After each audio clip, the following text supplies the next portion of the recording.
and out.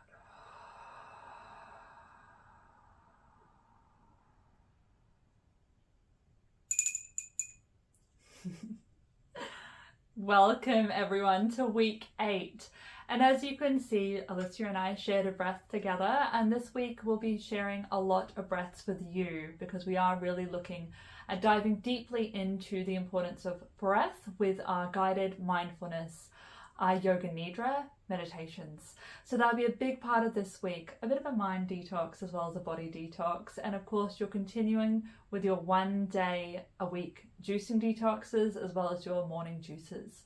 So Alicia, can you share a little bit about this week's discussion? Well, as you already know, I am a very keen meditator, and breath is a major part of the relaxation of the mind and body. So it's a brilliant way to incorporate that into your day-to-day life. But this week's discussion is going to be looking at the thyroid. Last week we touched on the adrenals, and the adrenals and the thyroid work a bit like a horse and cart. They are functioning for your stress responses in the body. So we're going to find out what foods are beneficial for the thyroid function. What is a subclinical thyroid? Many people will go to the doctors and they will feel like they've got a low thyroid function, but their blood tests come back okay. By taking your basal temperature, we'll be giving you the guidelines as to how to do that. It will give you an indication of what your bodily temperature is, and that gives you a keen look at whether your thyroid is slightly under functioning or not, and what you can do dietarily to support that.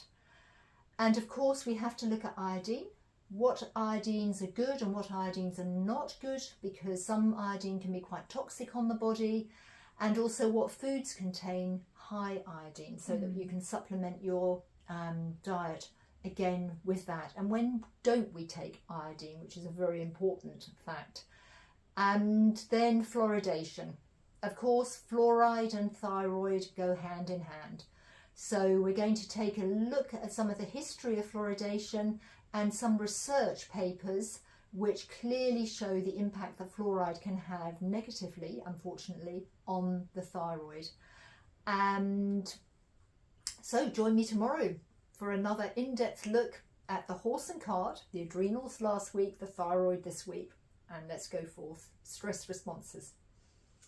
Wonderful. So much to learn. And there'll be, I think for some people, this will be really new information. So feel free to ask questions, get to know topics more. If you're having trouble measuring things, just reach out, of course. And Rose and I are really going to be supporting the breath connectivity this week. So we've got something called the Vital Breath that we'll be bringing, but also we'll be sharing how to create a space for you to have a restorative space. I don't know if you can see, but behind us we've got some candles and a Buddha, and I have this beautiful little bell that I used. So there's going to be different things that are meaningful and restorative for you. So what do you need in your space to really relax, to be able to connect, to be able to drop down and into your breath? Should we end with the breath? Okay. So big breath in. Out. Wishing you a vital week.